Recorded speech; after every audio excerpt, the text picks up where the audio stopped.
Istri itu mendengar semuanya. Suara napas, langkah kaki, dan bahkan bisikan gelap suaminya. Bertahanlah 3 bulan lagi. Saat itu tiba, tubuhmu sudah pasti akan mati, dan seluruh organ tubuhmu akan kujual dengan harga tertinggi. Suara itu bukanlah suara suami yang dulu membisikkan kata cinta, melainkan suara dingin dan kejam seorang pedagang organ. Tubuhnya adalah sebuah penjara. Ujung jari, bahkan setetes air mata pun tak bisa ia gerakkan sesuka hati. Namun, hanya telinganya yang masih hidup. Itulah sebabnya ia harus mendengar sampai tuntas isi hati iblis yang disembunyikan suaminya. Bagaimana perasaan ayahmu nanti setelah kau mati? Beliau juga pasti tidak akan bertahan lama. Jika seluruh keluargamu musnah, semua warisan itu akan menjadi milikku seutuhnya. Mendengar itu, jantungnya berdebar seakan mau meledak, tetapi tak seorang pun menyadarinya. Dan hari itu, di dalam kamar rumah sakit, sesuatu yang tak pernah terbayangkan oleh siapapun mulai terjadi. Akankah pria itu mendapatkan apa yang ia inginkan? Apa yang sebenarnya terjadi pada wanita itu? Bip, bip, bip. Suara mesin elektrokardiogram, EKG, menggema di kamar rawat. Suara yang ritmis namun monoton itu adalah satu-satunya sinyal bahwa sebuah nyawa masih berdetak. Kirana Sari, 35 tahun, Direktur Keuangan termuda di Yayasan Medika Nusantara. Bahkan pada saat ini, ia mendengar segalanya. Melihat segalanya, merasakan segalanya. Hanya saja, ia tak bisa melakukan apa-apa. Kirana ingin membuka matanya. Tidak, lebih tepatnya, matanya sudah terbuka. Namun kelopak matanya terasa seberat ribuan kilogram, kaku dalam posisi setengah terpejam di luar kehendaknya. Seluruh tubuhnya seolah ditindih oleh sesuatu yang lebih berat dari batu, membuatnya tak bisa bergerak sedikit pun. Kamar rumah sakit, lampu neon putih di langit-langit terlihat samar. Cahaya dingin yang selalu menatapnya dari posisi dan sudut yang sama. Awalnya, cahaya itu terasa seperti harapan. Harapan bahwa ia akan segera sadar, bahwa ia bisa lepas dari mimpi buruk ini. Namun sekarang, cahaya itu hanyalah simbol keputusasaan. Tok, tok. Suara langkah kaki terdengar dari koridor. Langkah kaki yang begitu ia kenal. Jarak, ritme, hingga bobot dari suara hak sepatu yang beradu dengan lantai marmer. Itu adalah suaminya, Dimas Prakoso. Pintu terbuka. Udara dingin masuk. Lalu tercium aroma parfumnya yang khas. Dulu ia sangat menyukai aroma itu. Saat hari pernikahan mereka, pria itu juga memakai parfum ini ketika berbisik di telinganya. Mari kita bersama selamanya. Sayang, bagaimana kabarmu hari ini? Suara Dimas terdengar begitu lembut. Suara suami yang teramat sempurna. Selalu seperti ini jika ada perawat di sekitar. Namun, Kirana tahu. Ia tahu kebenaran dingin yang tersembunyi di balik kelembutan itu. Tangan Dimas mengusap kening Kirana. Sentuhan itu membuat jantung Kirana berdetak menggila. Campuran antara rasa takut, amarah, dan jijik. Namun, di luar, ia tak bisa menunjukkan reaksi apapun. Bahkan mesin EKG pun tak mampu mendeteksi emosi sejatinya. Pintu terbuka lagi. Langkah kaki perawat. Pak, jam besuk hampir habis. Ah, iya. Boleh saya di sini sedikit lebih lama? Wajah istri saya terlihat lebih baik hari ini. Setelah perawat itu pergi, Dimas menarik kursi mendekat ke tempat tidur. Ia mendekatkan bibirnya ke telinga Kirana. Hembusan napasnya terasa hangat, namun kata-katanya sedingin es. Bertahanlah 3 bulan lagi. Dengan begitu, kau bisa tidur selamanya. Dan sebagai gantinya, aku akan mendapatkan uang yang sangat banyak dari organ-organ tubuhmu, bisik Dimas di telinganya. Seketika, sesuatu di dalam hati Kirana seakan putus. Entah itu amarah, keputusasaan, atau sisa harapan terakhirnya. Oh, ya, ayahmu akhir-akhir ini sering datang. Sepertinya beliau percaya putrinya akan sadar. Kasihan sekali, ya. Tapi beliau akan segera menyerah. Semua orang begitu, kok. Seiring waktu, semua akan terlupakan. Ingatan berputar menarik Kirana ke masa lalu. Gedung utama Yayasan Medika Nusantara, lantai 7, ruang direktur keuangan. Malam sudah larut, Kirana masih di kantornya. Angka-angka di layar komputer seolah menari-nari, membuatnya pusing. Bukan angkanya yang jadi masalah. Angka yang tidak cocok itulah masalahnya. Aneh. Operasi transplantasi organ ada 23 kasus, tapi pendonornya hanya ada 15. Kirana melepas kacamatanya dan mengucek matanya. Ia mengecek ulang, mengira salah lihat karena lelah, tapi angkanya tidak berubah. Organ 8 orang itu datang dari mana? Ia mulai mengobrak-abrik dokumen. Catatan operasi, daftar donor, daftar penerima. Ada yang salah, jelas-jelas ada yang salah. Tiba-tiba ia teringat laporan dari tim keamanan sebulan lalu. Daftar pasien yang hilang. Selama 6 bulan terakhir, ada 10 pasien yang menghilang dari rumah sakit. Semuanya adalah tunawisma tanpa wali atau lansia yang hidup sebatang kara. Saat itu, kasusnya ditutup sebagai meninggalkan rumah sakit tanpa izin. Masa? Tidak mungkin. Itu tidak masuk akal, Kirana menggelengkan kepalanya. Tapi rasa cemas itu tidak hilang. Ia mulai memeriksa kembali catatan medis para pasien yang hilang. Golongan darah mereka, hasil tes kecocokan jaringan. Jemarinya mulai gemetar. Data para pasien yang hilang dan jumlah transplantasi organ yang tidak dapat dijelaskan itu, cocok dengan begitu sempurna. Ponselnya berdering. Dimas, sayang, masih di kantor? Sudah lewat jam 9 malam. Iya.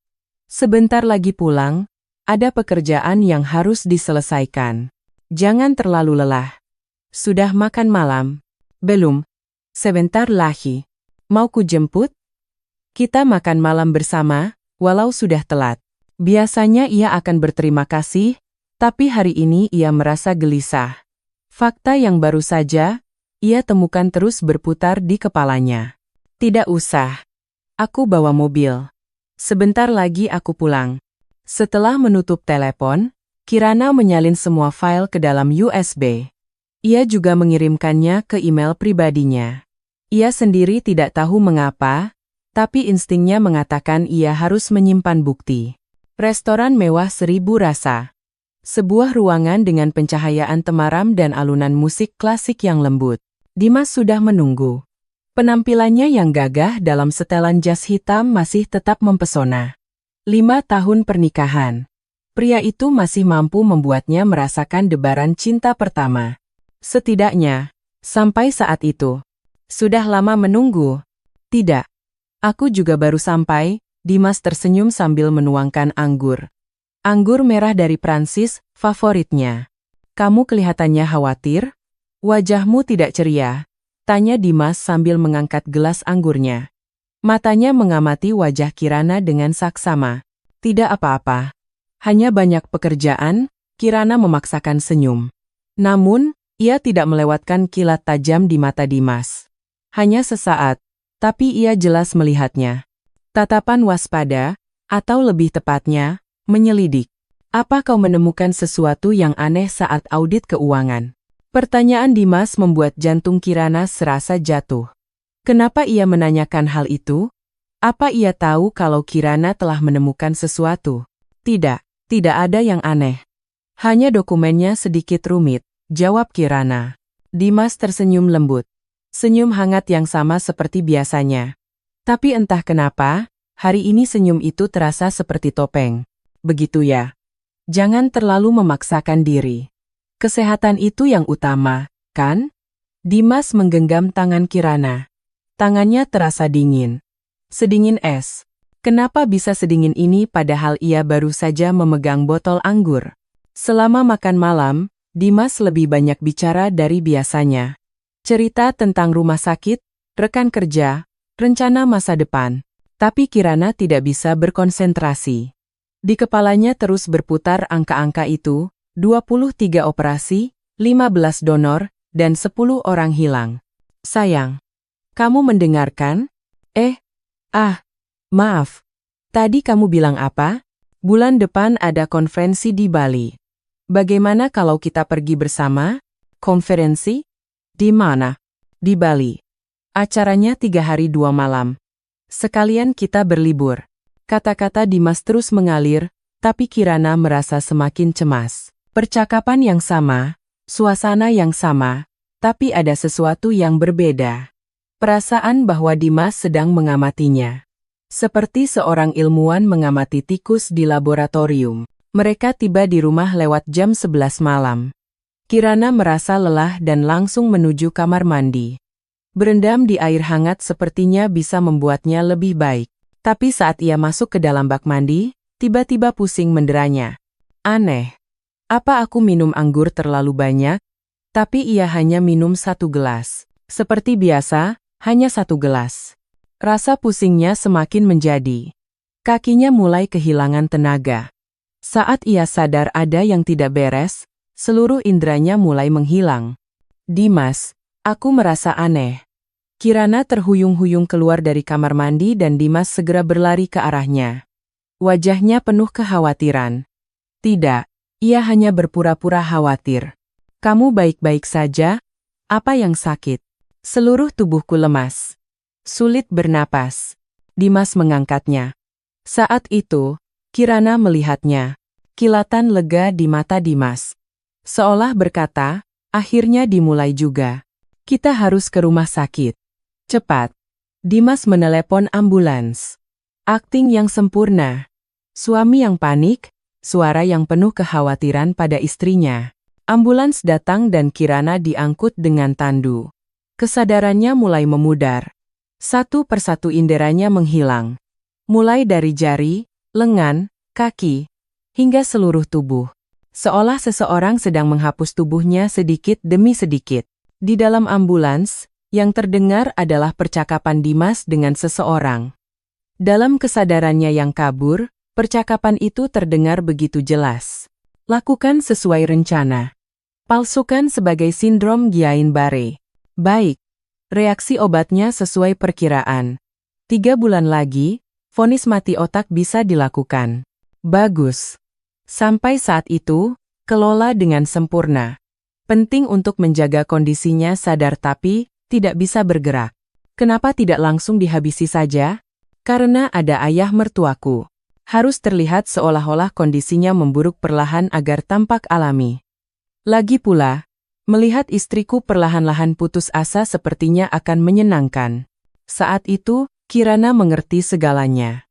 Karena rahasia yang ia temukan, Dimas mencoba menyingkirkannya. Dengan cara yang paling kejam. Ia ingin berteriak. Ia ingin meronta. Tapi sudah terlambat. Tubuh Kirana lumpuh total. Ia tidak bisa bicara, tidak bisa bergerak. Hanya bisa mendengar dan berpikir. Bahkan air mata pun tak bisa ia keluarkan sesuka hati. Tapi di dalam dadanya, badai sedang mengamuk. Di kamar rumah sakit, hanya ada Kirana dan Dimas. Oh ya, hari ini ayahmu datang lagi. Hebat sekali beliau. Datang setiap hari. Dimas berkata sambil menatap keluar jendela. Suaranya penuh cemoohan. Hari ini beliau bawa bunga lagi. Bunga sedap malam yang kusukai. Ingat? Buket pernikahan kita juga dari sedap malam. Dimas memainkan bunga di dalam vas. Tapi beliau akan segera menyerah.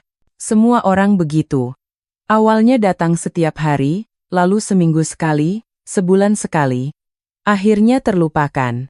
Manusia memang begitu, yang hidup lebih penting daripada yang mati. Kirana ingin berteriak. Ingin memberitahu ayahnya segalanya. Tapi tak ada yang bisa ia lakukan. Pintu kamar terbuka. Seorang perawat masuk. Jam besuk sudah habis, Pak. Baik. Dimas berdiri dan mengusap tangan Kirana sekali lagi. Sentuhannya terasa dingin dan lengket seperti ular. Selamat tidur, sayang. Semoga kau bahagia, setidaknya dalam mimpimu. Bibirnya menyentuh kening Kirana. Terasa seperti ciuman ular yang menyuntikkan racun. Suara langkah kaki menjauh. Kamar kembali sunyi. Kirana menatap langit-langit, berpikir, ia harus keluar dari situasi ini. Ia belum bisa menyerah, ada ayahnya, ada kebenaran, dan yang terpenting, ia masih punya alasan untuk hidup. Cahaya bulan masuk dari jendela, menyinari sudut matanya. Setetes air mata mengalir. Meskipun tubuhnya tak bisa bergerak, air mata masih bisa mengalir. Itulah satu-satunya bukti bahwa ia masih hidup. Ayah, tolong, sadarilah kebenarannya. Sadari bahwa aku di sini, bahwa aku masih hidup. Kirana berdoa dengan sungguh-sungguh dalam hatinya. Berharap hari di mana ia bisa bebas dari penjara sunyi ini akan datang. Pukul 7 pagi, suara pintu kamar terbuka. Tapi hari ini ada yang berbeda. Langkah kakinya lebih berat dari biasanya. Pelan, seolah menyeret kaki. Itu adalah ayahnya. Kirana, putriku, ayah datang. Suara Gunawan bergetar. Lebih serak dari kemarin. Waktu yang sama, sapaan yang sama setiap hari. Tapi kesedihan dalam suaranya semakin dalam dari hari ke hari. Suara kursi ditarik, helaan napas, dan tangan hangat menggenggam tangan Kirana. Hari ini tepat 100 hari, nak. Suara ayahnya pecah. 100 hari. Kirana juga menghitungnya. Setiap hari, setiap jam, setiap menit di dalam neraka ini. Kata dokter, harapan sudah hampir tidak ada. Tapi ayah tidak percaya. Tidak mungkin Kiranaku pergi begitu saja. Iya, kan? Tangan Gunawan gemetar. Getaran itu menjalar ke tangan Kirana. Ayah, aku di sini. Aku mendengar. Tolong. Tolong jangan menyerah. Kirana berusaha sekuat tenaga menggerakkan jarinya, tapi sia-sia. Seolah jiwa dan raganya benar-benar terpisah. Kemarin ayah melihat-lihat album foto. Hari pertamamu berjalan, hari masuk TK, wisuda sarjana. Betapa cerianya senyummu saat itu. Gunawan mengeluarkan sesuatu dari sakunya.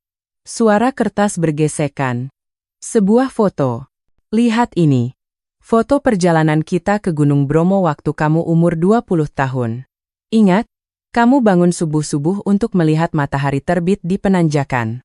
Kamu sempat merengek mau menyerah di tengah jalan, tapi begitu sampai puncak, kamu yang paling bahagia. Senyum tipis terukir di suara ayahnya, sebelum kembali berubah menjadi isak tangis. Waktu itu kamu bilang, "Ayah, untung kita tidak menyerah." Pemandangannya indah sekali. Karena itu, ayah juga tidak akan menyerah. Sampai ayah melihatmu membuka mata dan tersenyum lagi. Gunawan berjalan ke jendela dan membuka tirai. Sinar matahari musim semi memenuhi ruangan. Cahaya hangat itu jatuh di wajah pucat Kirana. Cuacanya cerah sekali hari ini. Bunga flamboyan yang kamu suka mulai mekar. Di taman rumah sakit juga ada pohonnya. Nanti kalau kamu sadar, kita lihat-lihat pakai kursi roda, ya? Langkah kaki terdengar lagi. Kali ini suara sepatu yang ringan. Dimas. Bapak, sudah datang dari pagi rupanya. Suara Dimas terdengar sopan dan hangat. Di tangannya ada seikat bunga segar. Hari ini bunga lili putih. Bunga yang biasa dilihat di rumah duka. Oh Dimas, kamu sudah datang. Suara Gunawan menyiratkan emosi yang kompleks. Rasa terima kasih, maaf, dan ketidaknyamanan yang tak bisa dijelaskan. Terima kasih sudah datang setiap hari. Tentu saja, Pak. Kirana adalah istri saya. Sudah kewajiban saya untuk menjaganya. Dimas membuang bunga yang layu di vas dan menggantinya dengan yang baru. Gerakannya begitu alami dan mahir. Seperti koreografi yang dilatih setiap hari. Dan seperti biasa, ia bergerak sesuai urutan yang telah ditentukan. Pertama, mencium kening Kirana. Lalu berpura-pura memeriksa denyut nadi sambil memegang pergelangan tangannya, dan merapikan selimut. Bagaimana kondisi Kirana hari ini, Pak? Yah, seperti biasa. Tidak ada perubahan. Jangan kehilangan harapan, Pak. Keajaiban bisa saja terjadi. Tidak ada ketulusan dalam kata-kata Dimas. Kirana bisa merasakannya. Itu hanyalah dialog seorang aktor yang membaca naskah. Bagaimana perusahaan? Pasti berat tanpamu. Kirana, tidak apa-apa, Pak.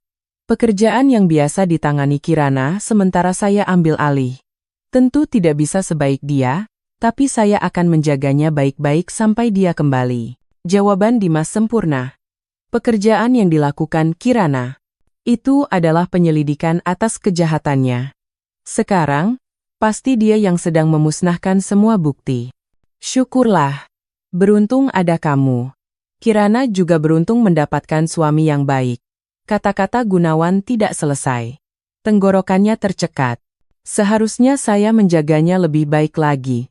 Maafkan saya, Pak, sampai terjadi hal seperti ini. Suara Dimas terdengar sedih. Akting yang sempurna. Cukup untuk memenangkan Piala Citra untuk aktor terbaik. Ini bukan salahmu.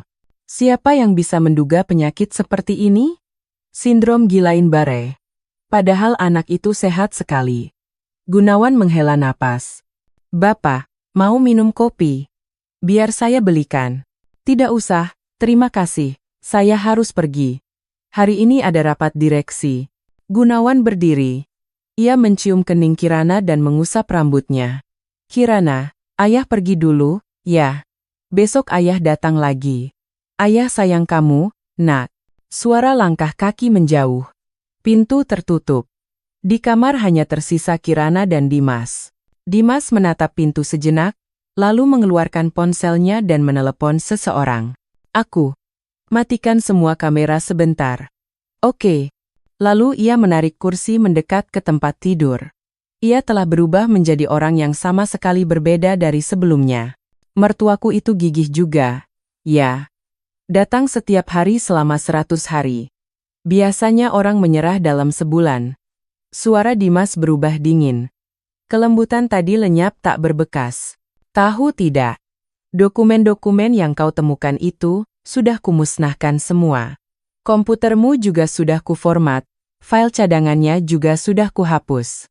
USB itu sudah kutemukan dan kupatahkan. Akun emailmu juga sudah kulenyapkan. Sekarang, tidak ada lagi yang akan tahu kebenarannya. Hati Kirana hancur berkeping-keping. Bukti yang ia kumpulkan dengan susah payah, semuanya hilang. Para tunawisma itu. Mereka sangat berguna. Orang-orang yang tidak dicari siapapun. Tidak punya keluarga, tidak punya teman. Dari organ mereka, aku menghasilkan banyak uang. 1 orang bisa 5 miliar rupiah. 10 orang, berarti 50 miliar. Dimas tertawa. Suara tawanya yang mengerikan menggema di kamar.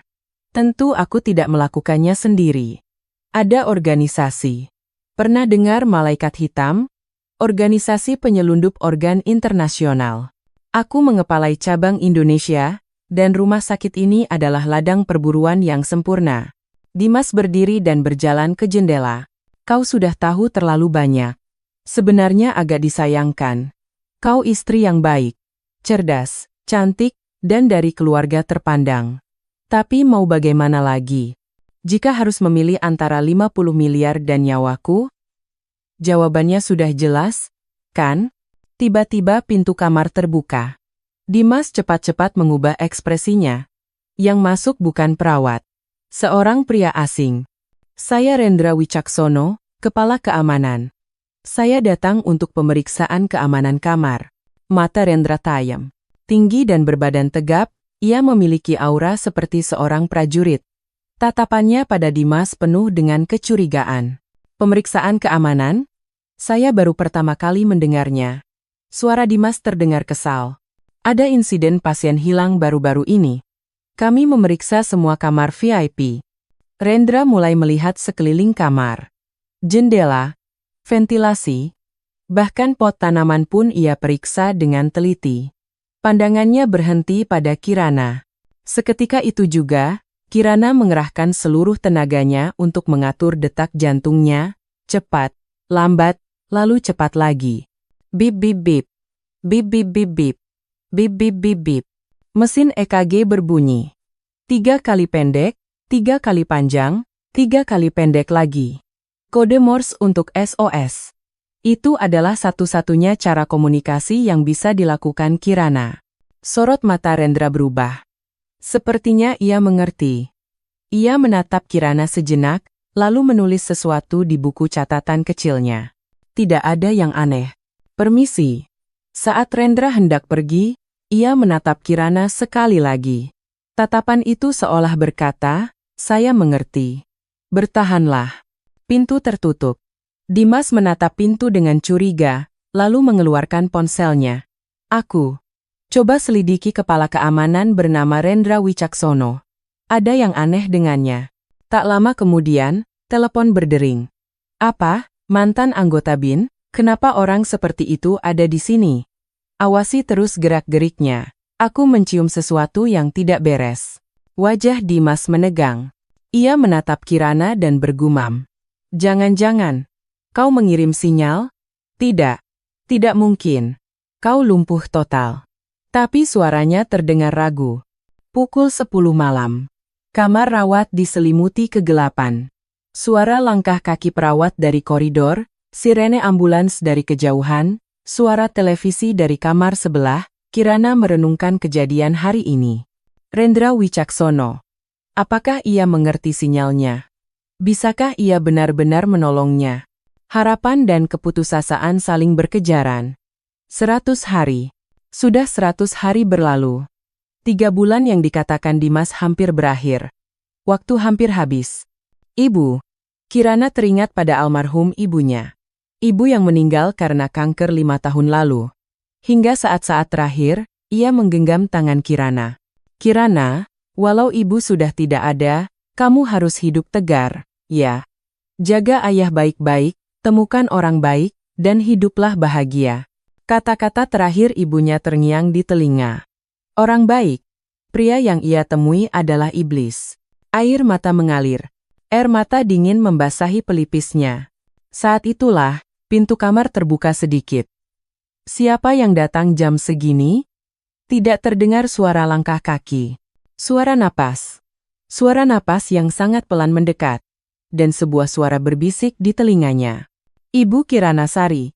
Ini Rendra Wicaksono. Jika Anda mendengar saya, percepat detak jantung Anda 2 kali. Kirana mengerahkan seluruh kekuatannya untuk membuat jantungnya berdebar. Bip-bip. Bagus. Waktu kita tidak banyak, jadi saya akan bicara singkat. Saya menerima sinyal SOS Anda. Saya sedang menyelidiki Dimas Prakoso. Tapi saya butuh bukti. Bertahanlah sedikit lebih lama. Saya pasti akan menyelamatkan Anda. Tangan Rendra menyentuh tangan Kirana sejenak, lalu melepaskannya. Kehangatan menjalar. Saya akan kembali lagi besok subuh. Bertahanlah sampai saat itu. Suara langkah kaki menjauh. Pintu tertutup. Di dalam dada Kirana, sebuah percikan api kecil menyala. Api bernama harapan. Tolong. Tolong selamatkan saya. Ia berdoa dengan sungguh-sungguh dalam hatinya. Agar ia bisa terbangun dari mimpi buruk yang mengerikan ini. Pukul 3 dini hari. Pintu kamar terbuka tanpa suara. Rendra. Ia masuk sambil mengawasi koridor. Di tangannya ada sebuah tas kecil. Ibu Direktur Kirana, Anda bisa mendengar saya? Suara Rendra nyaris seperti bisikan. Kirana mempercepat detak jantungnya sebagai jawaban. Bagus. Saya akan menyuntikkan sesuatu sekarang. Ini obat yang dikembangkan khusus. Anda akan bisa bicara untuk sementara, sekitar 10 menit. Ia bisa merasakan cairan suntikan masuk ke tubuhnya. Cairan dingin itu menyebar melalui pembuluh darah. Awalnya tidak ada rasa, tapi tak lama kemudian seluruh tubuhnya mulai terasa kesemutan. Seolah-olah saraf yang tertidur lama satu persatu terbangun. Dan keajaiban pun terjadi. Akhirnya, itu adalah suaranya yang pertama kali keluar setelah 3 bulan. Parau, tapi jelas suaranya sendiri. Air mata Kirana mengalir deras. Ibu Kirana, waktu kita tidak banyak. Cepat ceritakan apa yang terjadi. Rendra menggenggam tangan Kirana. Tangan yang hangat. Kehangatan sejati yang ia rasakan setelah 3 bulan. Dimas terlibat perdagangan organ dengan organisasi bernama Malaikat Hitam. Dengan suara bergetar, Kirana menceritakan semua yang ia tahu. Pasien-pasien yang hilang, dokumen yang dimanipulasi, bukti-bukti yang ia temukan, dan apa yang Dimas lakukan padanya. Wajah Rendra semakin mengeras. Dugaan saya benar. Bagaimana? Anda bisa tahu?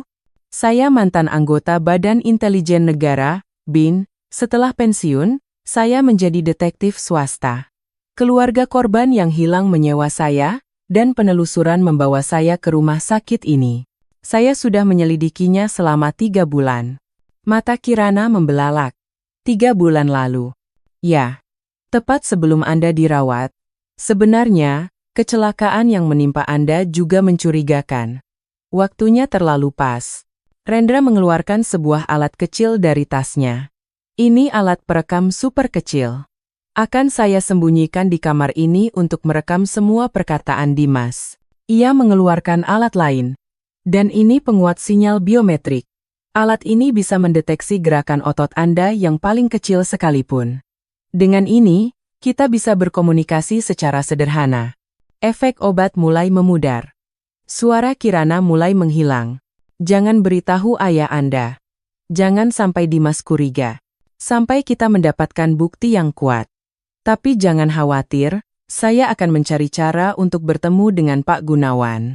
Terdengar suara langkah kaki. Rendra cepat-cepat menyembunyikan peralatan dan masuk ke kamar mandi. Pintu terbuka. Dimas, siapa yang ada di sini jam segini? Suara Dimas dingin. Ia melihat sekeliling kamar. Sepertinya ia merasakan sesuatu yang aneh. Kirana mengerahkan seluruh tenaga untuk berpura-pura tenang. Ia menjaga detak jantungnya tetap stabil.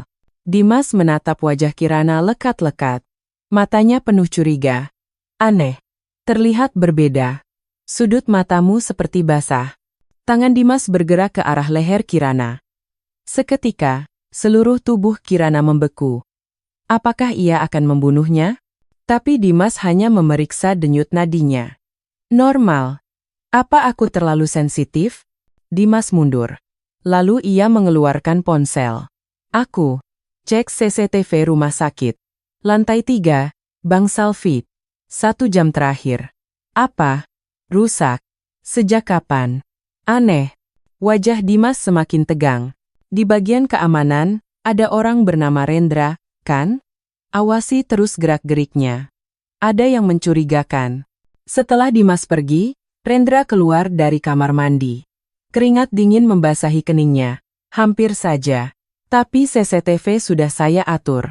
Saya sudah mempersiapkannya sejak 3 bulan lalu. Rendra kembali mendekati Kirana. Besok saya akan menemui Pak Gunawan.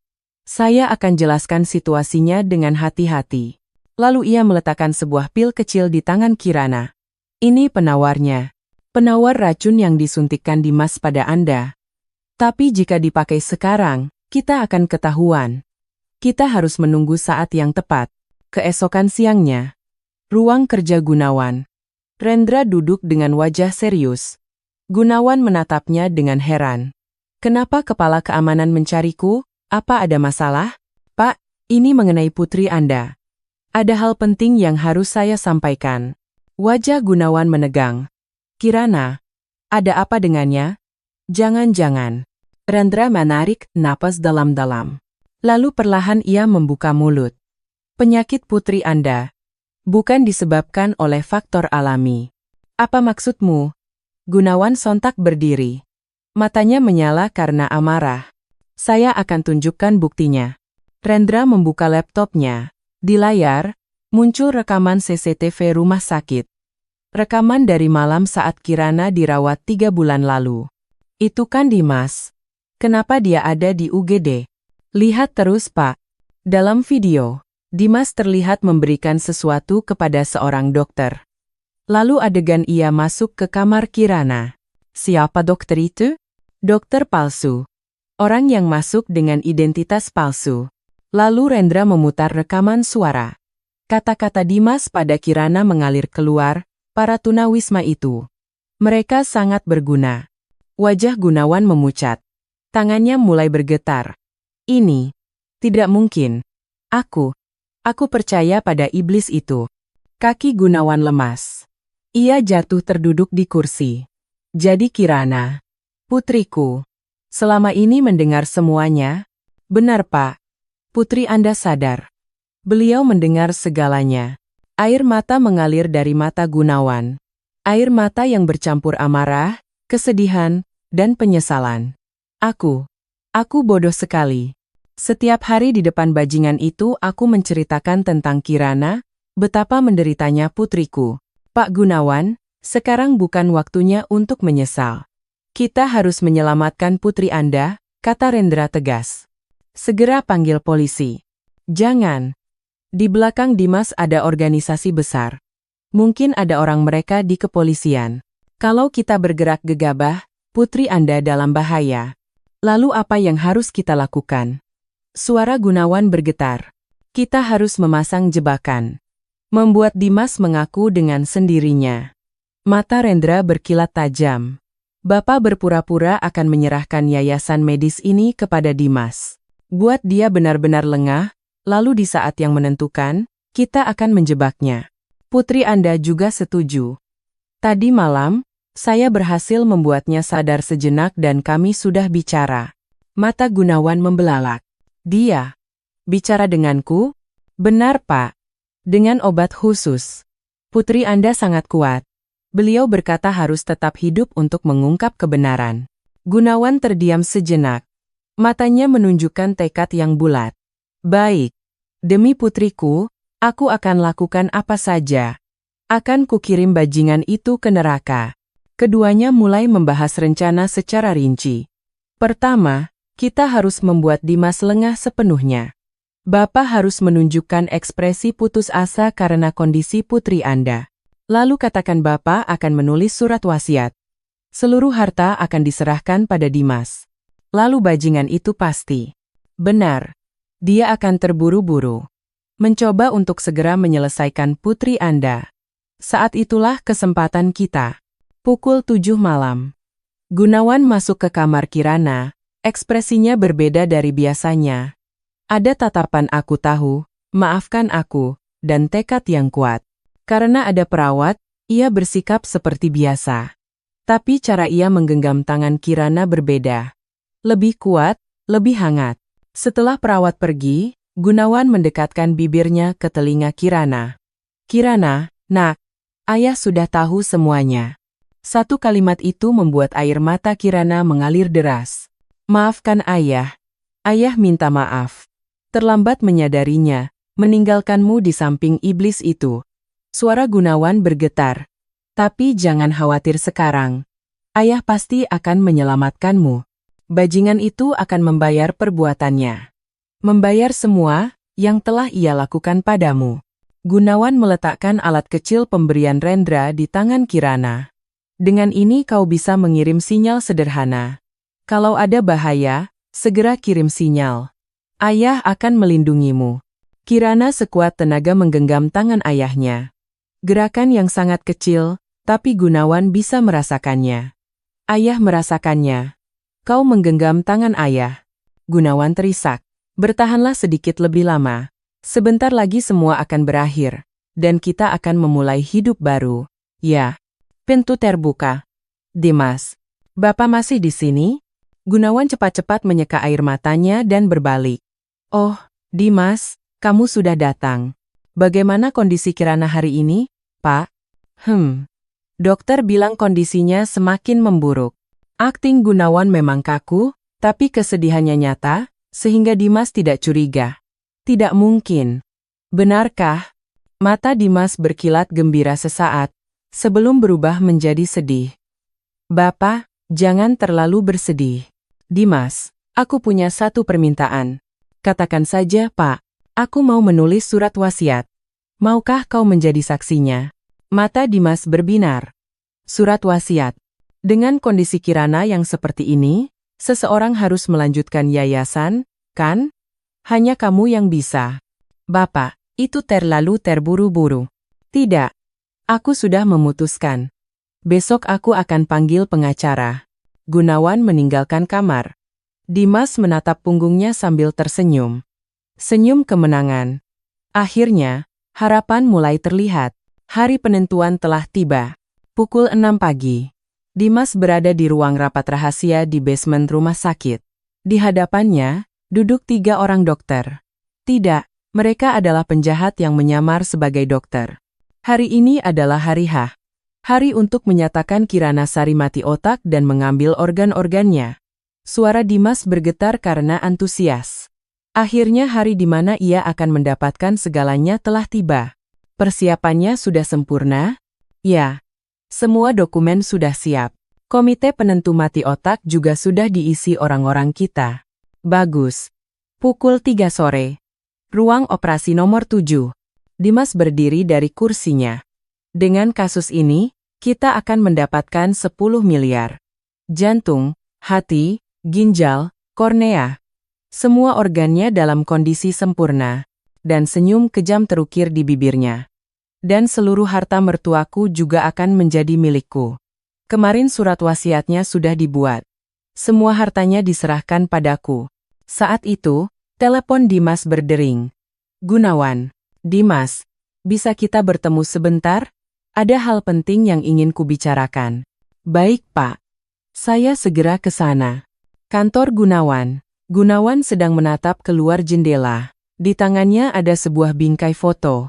Foto Kirana. Foto hari pernikahan. Betapa bahagianya Kirana saat itu. Maafkan ayah, Kirana. Ayah yang mengirimmu pada iblis ini. Dimas masuk. Bapak memanggil saya? Gunawan perlahan berbalik. Wajahnya diliputi kesedihan yang mendalam.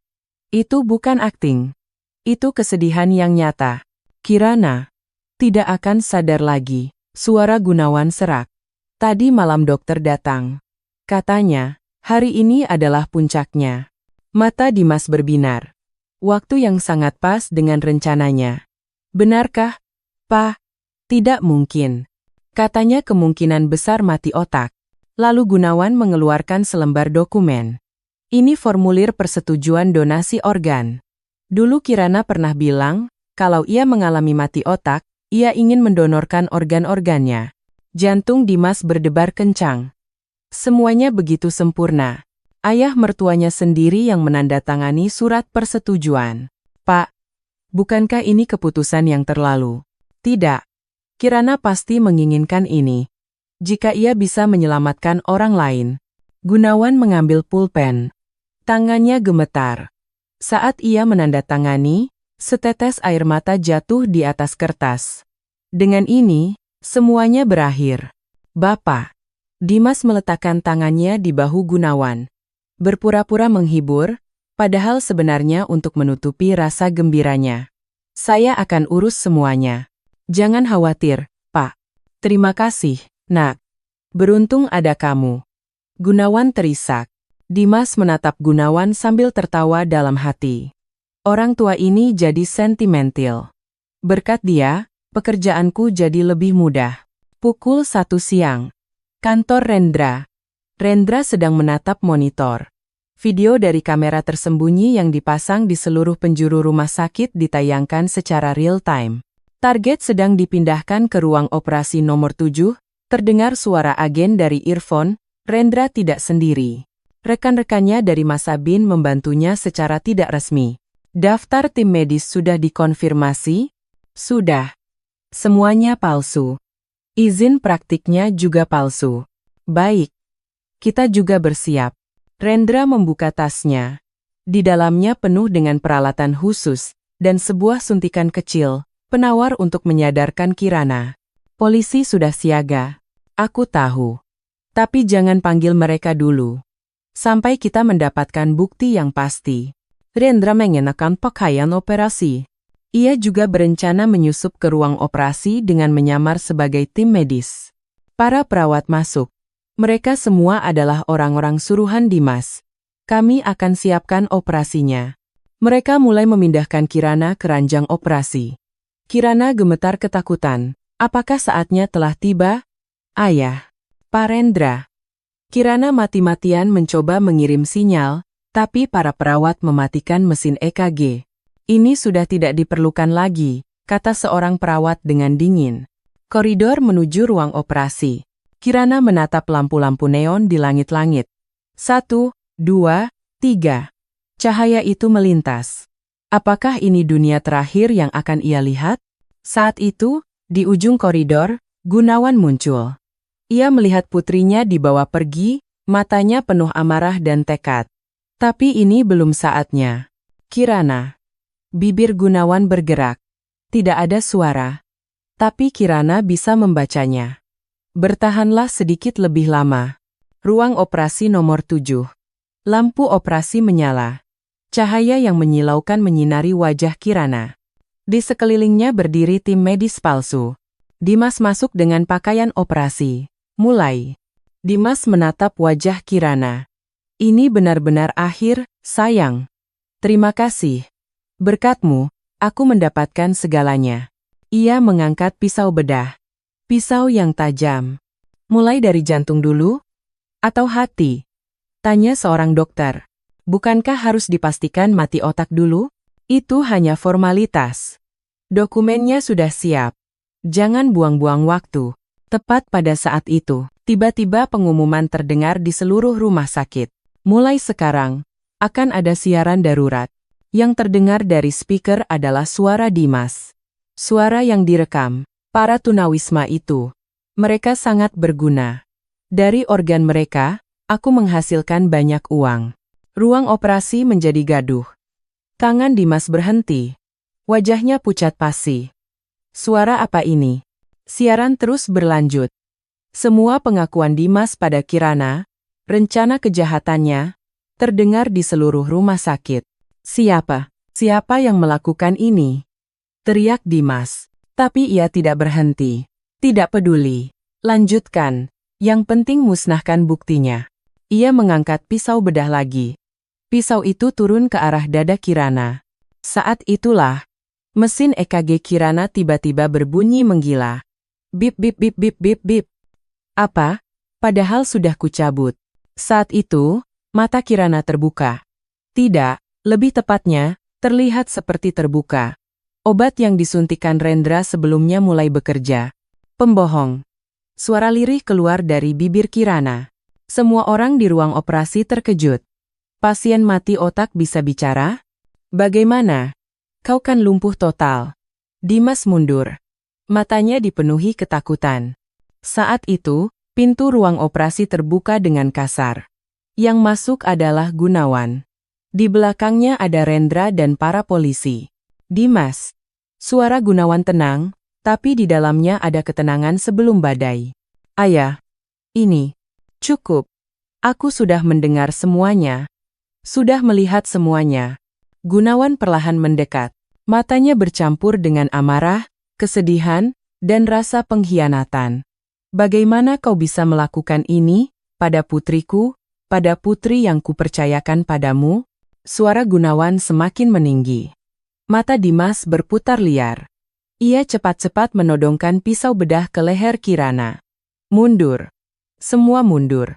Kalau tidak, jangan. Teriak Gunawan. Satu langkah lagi, akan kuhabisi dia. Tangan Dimas gemetar. Pisau bedah itu menyentuh leher Kirana.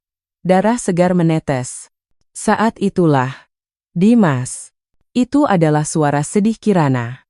Penawar itu telah menyebar sepenuhnya, membuatnya bisa bicara sedikit demi sedikit. Kesedihan atas pria yang pernah ia cintai telah berubah menjadi monster. Aku. Suara Dimas bergetar. Tapi itu hanya sesaat. Tidak. Kau menghalangi kesuksesanku. Kau menghancurkan segalanya. Dimas mengangkat pisau bedah tinggi-tinggi. Tepat saat itu, Rendra bergerak. Pistol kejut ditembakkan. Tubuh Dimas kaku dan jatuh. Pisau bedah itu jatuh ke lantai dengan suara nyaring. Tangkap dia. Polisi menyerbu. Dimas meronta sekuat tenaga, tapi permainan sudah berakhir. Dimas Prakoso. Anda ditahan. Tuduhan percobaan pembunuhan, perdagangan organ, penyekapan, penganiayaan. Polisi membacakan dakwaannya. Saat diseret pergi, Dimas menoleh pada Kirana. Matanya dipenuhi kebencian, penyesalan, dan emosi yang tak bisa dijelaskan. Kirana, maafkan aku. Atau apakah ia mengucapkan kutukan? Kirana tidak tahu. Ia memalingkan wajahnya. Ia tidak ingin melihatnya lagi. Gunawan berlari dan memeluk Kirana. Kirana, putriku. Tubuh Kirana belum pulih sepenuhnya, tapi ia bisa merasakan pelukan ayahnya. Kehangatan itu, rasa aman itu. Ayah. Panggilan yang ia ucapkan dengan benar setelah 3 bulan. Gunawan terisak. Maafkan ayah. Ayah minta maaf. Seharusnya ayah menyadarinya lebih cepat. Tidak, Yah. Aku selamat berkat ayah. Kirana juga menangis. Air mata yang tidak bisa ia keluarkan selama 3 bulan tumpah ruah seperti air terjun. Rendra mendekat. Sekarang sudah aman. Komplotan Dimas juga sudah ditangkap semua. Apa ini? Benar-benar sudah berakhir? Tanya Kirana dengan suara bergetar. Ya, sudah berakhir. Sekarang fokus saja pada pemulihan Anda. Pengadilan Negeri Jakarta Pusat. Ruang sidang penuh sesak. Kasus ini menjadi persidangan abad ini yang mengguncang Indonesia. Media massa setiap hari memberitakannya dengan judul Kasus Dokter Iblis. Kirana duduk di kursi saksi. Setelah 3 bulan rehabilitasi, ia bisa berjalan tanpa kursi roda. Meskipun masih harus bergantung pada tongkat, ia masuk ke ruang sidang dengan kedua kakinya sendiri. Apakah saksi bersedia bersumpah? Ya, saya bersedia. Kirana mengangkat tangan kanannya. Tangannya tidak lagi gemetar. Saya bersumpah akan mengatakan yang sebenarnya, dan tiada lain dari yang sebenarnya. Jaksa berdiri. Saksi. Apakah Anda mengingat kejadian dari tanggal 15 Maret hingga 20 Juni 2024? Ya, saya mengingat semuanya. Suara Kirana jelas. Ruang sidang menjadi riuh. Maksud Anda, selama periode itu Anda sadar? Ya. Saya mendengar semuanya. Saya melihat semuanya. Hanya saja, saya tidak bisa bergerak. Terdengar isak tangis dari kursi pengunjung. Kirana menatap kursi terdakwa. Dimas duduk di sana. Dengan seragam tahanan, penampilannya tampak menyedihkan. Sosok dokter yang dulu tampan dan gagah sudah tidak ada lagi. Bisakah Anda jelaskan apa yang dilakukan terdakwa kepada Anda? Kirana menarik napas dalam-dalam. Mantan suami saya, Dimas Prakoso, menyuntikkan racun saraf pada saya, untuk memalsukannya sebagai sindrom Guillain-Barré. Dan selama 3 bulan, saya hidup dalam neraka, sadar tapi tidak bisa bergerak. Menurut Anda, mengapa ia melakukan hal itu? Karena saya menemukan kejahatannya. Perdagangan organ. Membunuh orang-orang yang tidak bersalah dan menjual organ mereka. Dimas menundukkan kepalanya. Pengacaranya membisikkan sesuatu, tapi ia tidak bereaksi. Apa yang saksi rasakan selama 3 bulan itu? Air mata menggenang di mata Kirana. Ketakutan, keputusasaan, dan ia berhenti sejenak. Dot rasa dihianati. Dihianati oleh orang yang paling saya percaya. Orang yang saya kira mencintai saya.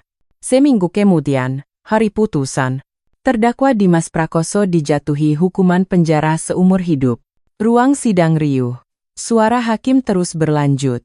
Terdakwa, sebagai seorang dokter yang memiliki profesi mulia, bukannya menyelamatkan nyawa, malah mencoba merenggutnya.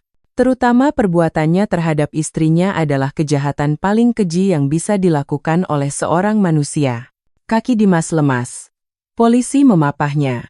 Selain itu, para komplotan, S, R dan B, masing-masing dijatuhi hukuman penjara 20 tahun. 6 bulan kemudian, Forum Etika Kedokteran Internasional di Jenewa, Swiss. Kirana sedang memberikan pidato utama. Para tenaga medis dari seluruh dunia mendengarkan kata-katanya. Dunia medis adalah pekerjaan suci untuk menyelamatkan nyawa, bahasa Inggrisnya fasih. Tetapi seperti yang saya alami, kita harus waspada betapa mengerikannya hal yang bisa terjadi ketika kesucian itu dinodai.